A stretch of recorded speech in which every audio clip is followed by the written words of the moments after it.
Hello students. Indian history revision playlist में आपका स्वागत है। आज के हम भारतीय इतिहास पाठ्यक्रम में दिल्ली सल्तनत के बारे में पढ़ेंगे। दिल्ली सल्तनत जो कि हमारा क्लास 17 का टॉपिक है, उसके बारे में आज हम पढ़ेंगे। तो चलो शुरू करते हैं। दिल्ली सल्तनत। दिल्ली सल्तनत भारतीय इतिहास का वह काल है जब मुख्य रूप से तुर्क और अफगान मूल के शासकों ने उत्तर भारत के बड़े हिस्से पर राज किया था। तो दिल्ली सल्तनत 1206 से 1526 तक का जो काल है वह दिल्ली सल्तनत का रहा। लगभग 320 वर्षों तक तुर्क और अफगान मूल के शासकों ने भारत पर शासन किया था। और ये जो 320 के कालखंड है, यह कुल 5 राजवंशों ने यहाँ पर दिल्ली में सत्ता संभाली थी उस टाइम पर। और ये 5 राजवंश कौन-कौन से थे? गुलाम वंश, जिन्होंने 1206 से 1290 ईस्वी तक सत्ता संभाली। फिर उसके बाद खिलजी वंश आए, जिन्होंने 1290 से 1320 तक राज किया।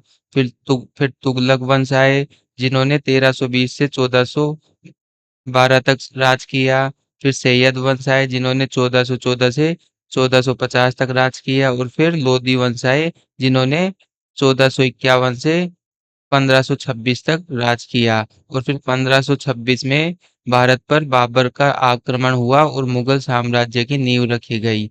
तो हम दिल्ली सल्तनत के बारे में, सल्तनत के पांचों वंश के बारे में हम एक एक कर पढ़ेंगे। तो चलो गुलाम तो चलो गुलाम वंश से स्टार्ट करते हैं। गुलाम वंश को मामलुक वंश भी कहा जाता है।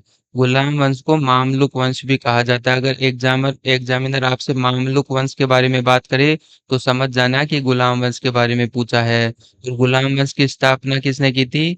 कुतुबुद्दीन ऐबक ने की थी 1206 ईस्वी में। कुतुबुद्दीन ऐबक गोरी का गुलाम था। तो गोरी की मृत्यु के बाद उसके गुलाम कुतुबुद्दीन ऐबक ने 1206 ईस्वी में गुलाम वंश की स्थापना की थी। कुतुबुद्दीन ऐबक के सेनापति का क्या नाम था? बख्तियार खिलजी, जिन्होंने नालंदा विश्वविद्यालय को नष्ट किया था। ध्यान रखना, बख्तियार खिलजी नालंदा विश्वविद्यालय को नष्ट किया था। तो मुझे बताइए, नालंदा विश्वविद्यालय बनवाया किसने था?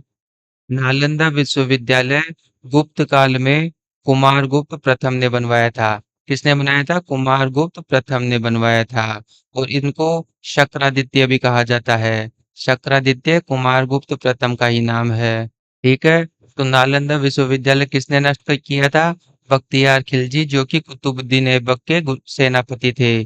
कुतुबुद्दीन ऐबक ने लाहौर को अपनी राजधानी बनवाई थी। लाहौर को राजधानी बनवाई थी। और इनके जो निर्माण कार्य है उनमें से कुवत उल इस्लाम मस्जिद जो दिल्ली में है, वह कुतुबुद्दीन ऐबक ने बनवाई थी।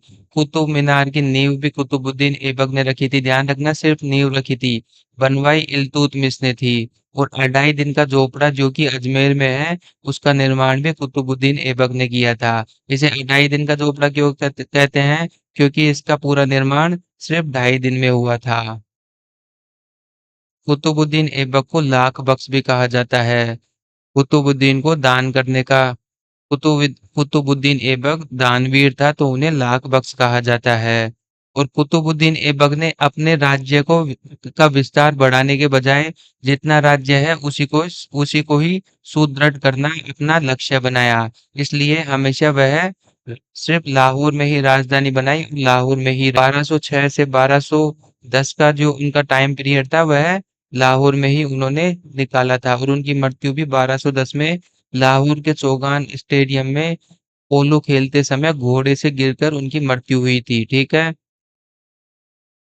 कुतुबुद्दीन ऐबक के बाद में हम इल्तुतमिश पर आएंगे, जो कि कुतुबुद्दीन ऐबक का ही दामाद था। कुतुबुद्दीन ऐबक की जो पुत्री थी, उनसे इल्तुतमिश ने शादी की थी। 1210 से 1236 का काल इल्तुतमिश का आता है। और इन्होंने कुतुब मीनार का निर्माण पूरा करवाया था। कुतुब मीनार की नींव किसने रखी थी? कुतुबुद्दीन ऐबक ने। लेकिन निर्माण इल्तुतमिश ने पूरा करवाया था।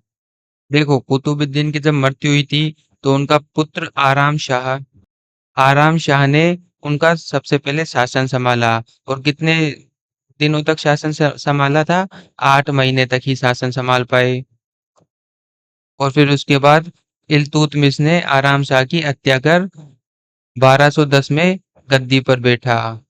और इल्तुतमिश को गुलाम वंश का वास्तविक संस्थापक भी कहा जाता है। तो अगर एग्जामिनर क्वेश्चन पूछे कि गुलाम वंश का वास्तविक संस्थापक कौन था, तो वह कौन था? इल्तुतमिश। और सुल्तान बनने से पहले यह इल्तुतमिश बदा बदायूं का सूबेदार था। ध्यान रखना, बदायूं का सूबेदार था जब यह सुल्तान बना था, उससे पहले। कुतुबुद और इल्तुतमिश ने दो महत्वपूर्ण सिक्के चलाए थे, जिसमें था चांदी का टाका और तांबा का जीतल। तांबे का तो जीतल और चांदी का टाका, ये दो महत्वपूर्ण सिक्के इल्तुतमिश ने चलवाए थे। इल्तुतमिश ने इक्ता प्रणाली चलाई। इक्ता प्रणाली क्या होती है? इक्ता प्रणाली की व्यवस्था के तहत सुल्तान अपने अधिकारी या फिर सेनापति अमीरों को जो नगद वेतन के देने के बदले किसी विशेष भूभाग से लान और या फिर राजस्व वसूलने का अधिकार सौंपता था। तो सुल्तान अपने जो सेनापति या फिर अधिकारी होते थे, उनको सैलरी देने के बजाय उनको किसी विशेष किसी विशेष भूभाग से लगान या राजस्व वसूलने का अधिकार सौंपता था। और उस आवंटित भूभाग को इक्ता कहा जाता है। और उस भूभाग को संभालने वाले अधिकारी को इक्तादार, मुक्ति या फिर वली कहा जाता है। तो इक्ता प्रणाली के तहत सैलरी सिस्टम नहीं था।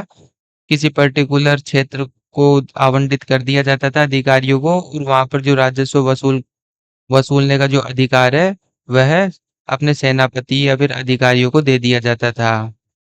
इल्तु इल्तुतमिश ने मोहिनुद्दीन चिश्ती की दरगाह का निर्माण भी कराया। भारत में पहला मकबरा निर्माण का श्रेय इल्तुतमिश को जाता है। भारत में पहला मकबरा निर्माण किसने करवाया था? इल्तुतमिश ने करवाया था। ध्यान रखना, मोहिनुद्दीन चिश्ती की दरगाह का निर्माण इल्तुतमिश ने करवाया था। और ये कहाँ पर है मोहिनुद्दीन चिश्ती की दरगाह? मोहिनुद्दीन चिश्ती की दरगाह अजमेर में है, जिसे ख्वाजा जहां भी बोला जाता है। ठीक है, तो अजमेर में मोइनुद्दीन चिश्ती की दरगाह है, जिसका निर्माण इल्तुतमिश ने करवाया था। 1221 ईस्वी में मध्य एशिया के जो चंगेल खा थे, उन्होंने भारत पर आक्रमण किया था। तो भारत भारत पर उस टाइम पर मंगोलों से इल्तुतमिश ने भारत की रक्षा की थी। और इल्तुतमिश के समय पर सुल्तान का पद वंशानुगत हो गया था। ठीक है, तो सुल्तान का पद इल्तुतमिश के समय वंशानुगत हुआ था। और एक महत्वपूर्ण बात जो मैं आपको बताना चाहता हूँ, इल्तुतमिश ने चालीसा दल का गठन किया था। चालीसा दल का गठन किया था। और इस दल को तुर्कान तुर्कान ए चहलदारी भी कहा जाता था। चहलदारी। ठीक है, तो इल्तुतमिश ने चालीसा दल का गठन किया था, जिसको तुर्कान ए चहलदारी भी कहा जाता था। इल्तुतमिश की मृत्यु कब हुई थी? 1236 ईस्वी में हुई थी। और ये जो चालीसा दल था, यह यह एक विश्वासी गुलाम सरदारों का एक गुट था। चालीसा दल विश्वासी गुलाम सरदारों का गुट था, जिसे तुर्कान चहलदारी भी कहा जाता था। और इल्तुतमिश की मृत्यु कब हुई थी? 1236 ईस्वी में। अब हम कुछ अतिरिक्त महत्वपूर्ण जानकारी देखते हैं, जो हम आगे पढ़ेंगे। रजिया सुल्तान, जो कि इल्तुतमिश की पुत्री थी, प्रथम और एकमात्र भारतीय मुस्लिम शासिका थी। ध्यान रखना, रजिया सुल्तान के बाद में अभी तक कोई भारत में मुसलमान शासिका नहीं आई है। तुर्कान चहलगानी, जिसके बारे में हमने बात किया था, इल्तुतमिश द्वारा गठित 40 तुर्की सरदारों का दल था। यह एक 40 विश्वासी सरदार गुलाम का गुट था।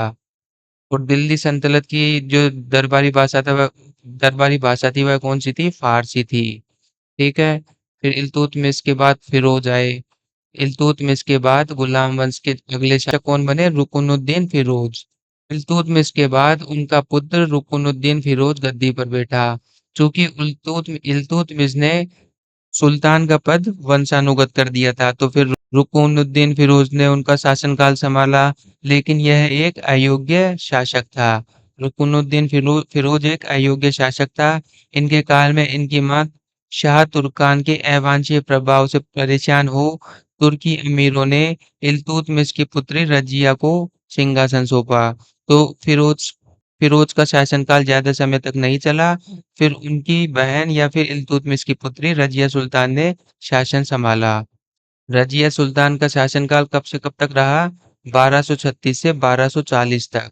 रजिया बेगम भारत पर शासन करने वाली प्रथम महिला और एकमात्र मुस्लिम महिला शासिका रही। तो 1236 से 1240 तक रजिया बेगम पर्दा प्रथा त्याग कर पुरुषों की तरह दरबार में चोगा या फिर काबा भी बोला जाता है और कुल्हा पहनकर आती थी, जिसे टोपी कहा जाता है। और मालिक जमाल याकूत को रजिया सुल्तान ने अमीर अखूर नियुक्त किया था, जिसे बोला जाता है घोड़ों का सरदार। तो अमीर अखूर कौन था? मालिक जमालुद्दीन याकूत।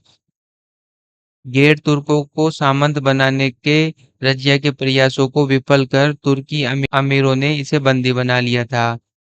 और रजिया का विवाह किससे हुआ था? अल्तुतनिया से हुआ था। और फिर 1240 में रजिया की हत्या बहराम शाह ने करवाई थी।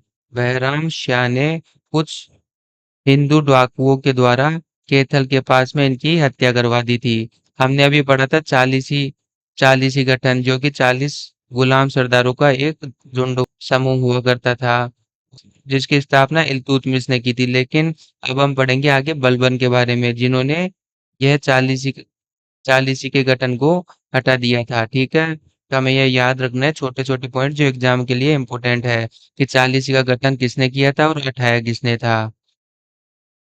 तो बहराम शाह ने रजिया सुल्तान की हत्या करवा दी थी और गद्दी पर बैठ गया था। और 2 साल तक गुलाम वंश का राज्यभार संभाला, 1240 से 1242 तक। फिर बहराम शाह के बाद में अलाउद्दीन मसूद शाह सुल्तान बना। अलाउद्दीन मसूद शाह सुल्तान बना। और अलाउद्दीन मसूद शाह ने बलबन को अमीर हाजिब बनाया था। तो बलबन ने फिर षड्यंत्र रच के अलाउद्दीन मसूद शाह को हटाकर नसीरुद्दीन मोहम्मद शाह को अगला सुल्तान बनाया। ध्यान रखना, नसूरुद्दीन मोहम्मद शाह टोपी बनाकर जीवन निर्वाह करता था और उन्होंने बलबन को उल्लू खां की उपाधि भी दी थी। तो गयासुद्दीन बलबन ने नसूरुद्दीन शाह को सुल्तान, ठीक है, और नसूरुद्दीन मोहम्मद ने उनको बलबन को उल्लू खां की उपाधि दी थी। और और नसूरुद्दीन मोहम्मद ने 1265 तक राज किया। उनकी मृत्यु के बाद गयासुद्दीन बलबल ने यह राज्यभार संभाला। गयासुद्दीन बलबल के समय पर उनके दरबार में दक्कनी कवि, जिसमें से अमीर खुसरो और अमीर हसन उन्हीं के दरबार में रहता था। अमीर खुसरो को क्या कहा जाता है? तोता ए हिंद। तोता ए हिंद कहा जाता है। ठीक है, तो ये दोनों अमीर खुसरो और अमीर हसन गयासुद्दीन बलबल के ही दरबार में थे। दरबार में सिजदा और पेबोस की प्रथा किसने शुरू की थी? बलबन ने शुरू की थी। सिजदा का मतलब तो होता है दंडवत प्रणाम करना। दंडवत प्रणाम करना। और पेबोस का मतलब क्या होता है? सुल्तान के कदम चूमना। सुल्तान के चरण चूमना। ठीक है। और बलबन ने लौह रक्त की नीति का भी पालन किया था। लौह रक्त की नीति का पालन बलबन ने किया था। और जो नवरोज उत्सव है उसका प्रारंभ भी बलबन ने ही किया था। ध्यान रखना, ये कुछ इंपॉर्टेंट 3 लाइनें हैं जहाँ से एग्जामिनर क्वेश्चन बनाते हैं, कि सिजदा और पेबोस की प्रथा किसने स्टार्ट की? बलबन ने की। लौह लौह एवं रक्त की नीति का पालन किसने किया? बलबन ने किया। और नवरोज उत्सव का प्रारंभ भी बलबन ने ही किया था। और गुलाम वंश के अंतिम शासक कौन रहे? शमसुद्दीन क्यूमर्स। शमसुद्दीन क्यूमर्स गुलाम वंश के अंतिम शासक रहे। जो एग्जामिनर पूछ लेते हैं कि गुलाम वंश के अंतिम शासक का नाम बताइए, तो हमें याद रखना है शमसुद्दीन क्यूमर्स। और बलबन के बारे में एक चीज और बताओ, कि ये काफी ज्यादा धार्मिक था, दिन में 5 बार यह नमाज पढ़ता था। ठीक है। फिर गुलाम वंश के जो अंतिम शासक थे शमसुद्दीन क्यूमर्स, इनकी हत्या जलालुद्दीन खिलजी ने कर खिलजी वंश की स्थापना की। तो खिलजी वंश की स्थापना कब हुई? 1290 से 1320 तक रही। अब इसके अंदर एक चीज हमें ध्यान रखना है, कि दिल्ली सल्तनत का यह जो दूसरा वंश है, इसने सबसे कम काल तक शासन किया था। ठीक है, इसने सिर्फ 30 साल तक ही शासन किया था। तो सबसे कम टाइम तक शासन करने वाला वंश खिलजी वंश रहा। जलालुद्दीन खिलजी ने क्यूमर्स को मारकर खिलजी वंश की स्थापना की थी। और इनका शासनकाल 1290 से 1226 तक रहा। और इनको मलिक फिरोज के नाम से भी जाना जाता है। और इनका भतीजा अलाउद्दीन खिलजी था, जो बाद में जलालुद्दीन खिलजी की पुत्री से शादी कर दामाद भी बन गया था। और अलाउद्दीन खिलजी ने ही जलालुद्दीन खिलजी को मारा था।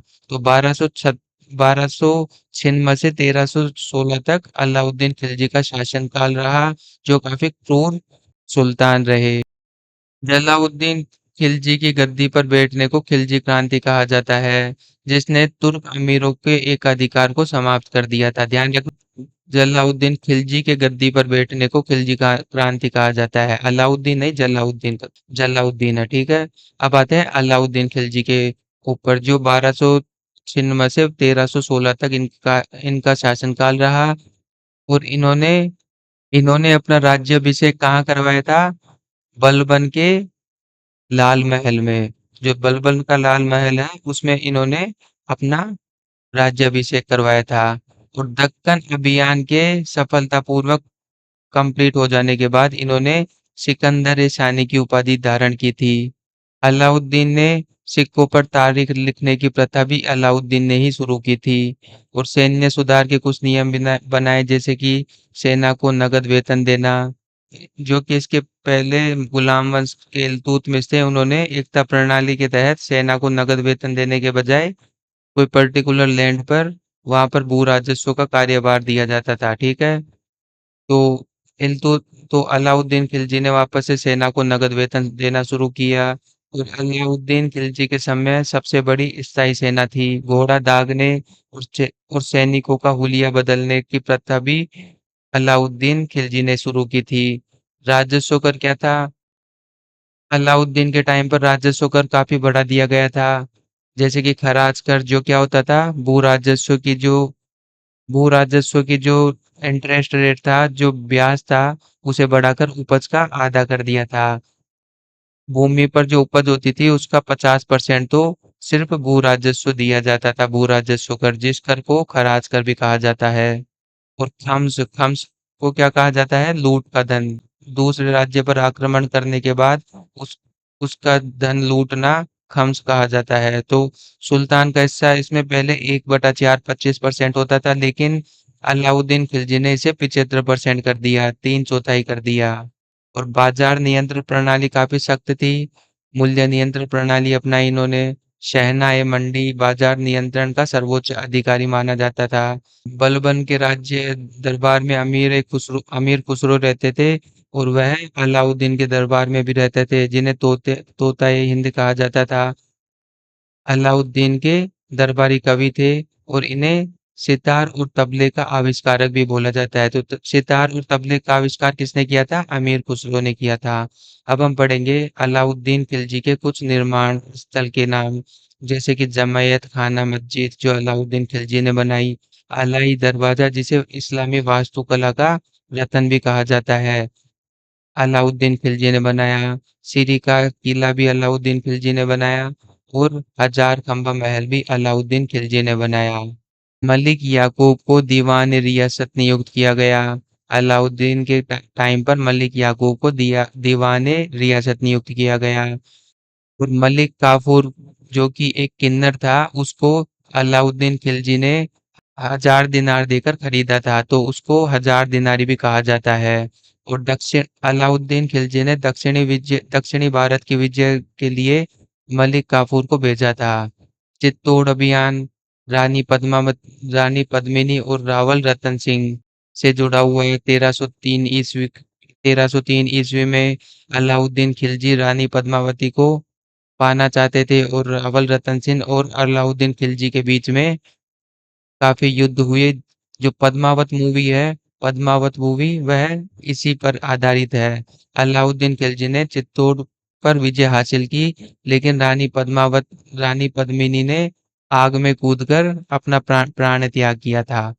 तो अलाउद्दीन खिलजी ने जब चित्तौड़ जीता था, तो उसका नाम बदलकर क्या कर दिया था? खीजाबाद कर दिया था। फिर अलाउद्दीन खिलजी के बाद कौन आए थे? कुतुबुद्दीन मुबारक खिलजी आए थे। खिलजी वंश के अंतिम शासक कुतुबुद्दीन मुबारक खिलजी थे, जो हम आगे बढ़ेंगे। 1320 ईस्वी में गाजी मलिक ने कुतुबुद्दीन मुबारक शाह खिलजी को हराकर खिलजी वंश का अंत किया और तुगलक वंश की स्थापना की। ठीक है। तो अभी हम अलाउद्दीन खिलजी के बारे में और कुछ महत्वपूर्ण चीजें पढ़ते हैं। अब हम कुछ कर के बारे में पढ़ेंगे, जो दिल्ली सल्तनत काल में अलाउद्दीन खिलजी और उत्तरवर्ती शासक द्वारा जो कर व्यवस्था थी, उनके बारे में पढ़ेंगे। पहला है चराई कर। ये क्या होता था?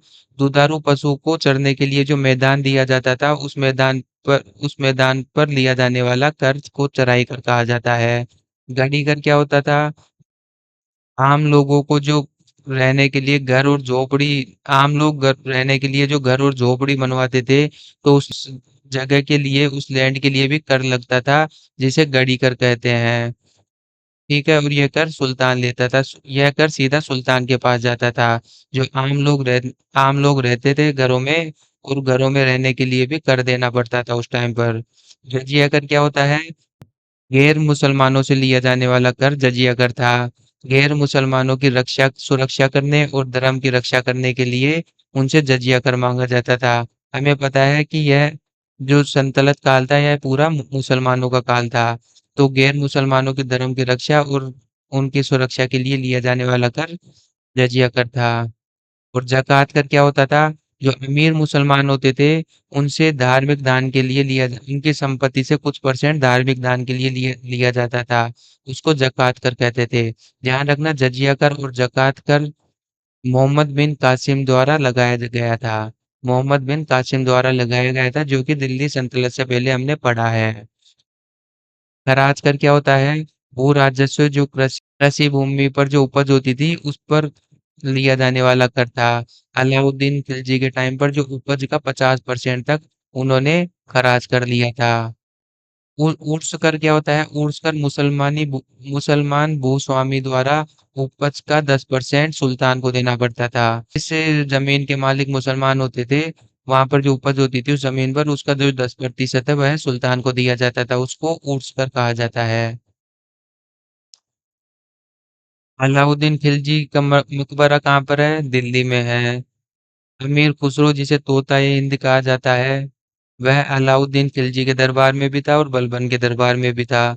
अलाउद्दीन खिलजी के बाद 1316 में कुतुबुद्दीन मुबारक खिलजी सिंहासन पर बैठा। और कुतुबुद्दीन मुबारक खिलजी का चरित्र सही नहीं था। वह नग्न स्त्री और पुरुष की संगत पसंद करता था।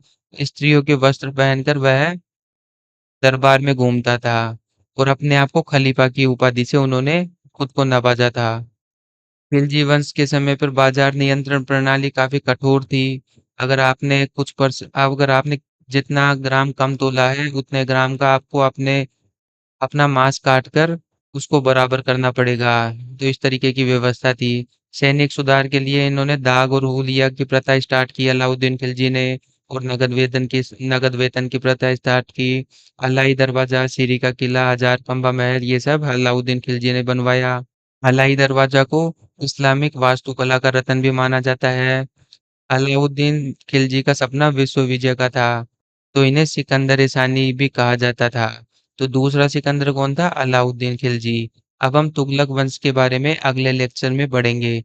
तो हमने दिल्ली सल्तनत के पार्ट 1 में आज गुलाम वंश और खिलजी वंश के बारे में पढ़ा है। थैंक यू सो मच मुझे सुनने के लिए और मेरे से जुड़ने के लिए। मैं यहाँ पर आपको एसएससी, बैंक और रेगुलेटरी बॉडी का पूरा कंटेंट प्रोवाइड करवाऊंगा, विद लेटेस्ट वर्जन और एफिशिएंसी के साथ। जो टॉपिक हमें 1 घंटे में पढ़ना है, उसको हम आधे घंटे में पढ़ेंगे, with all important conceptual understanding. हम कुछ भी नहीं छोड़ेंगे। जितना भी इम्पोर्टेंट एग्जाम के लिए रिलेवेंट है, वो सब पढ़ेंगे। तो आप मुझसे जुड़िए, ताकि आपके लिए एग्जाम एक ही बार में निकाला जा सके। थैंक यू सो मच मुझसे जुड़ने के लिए।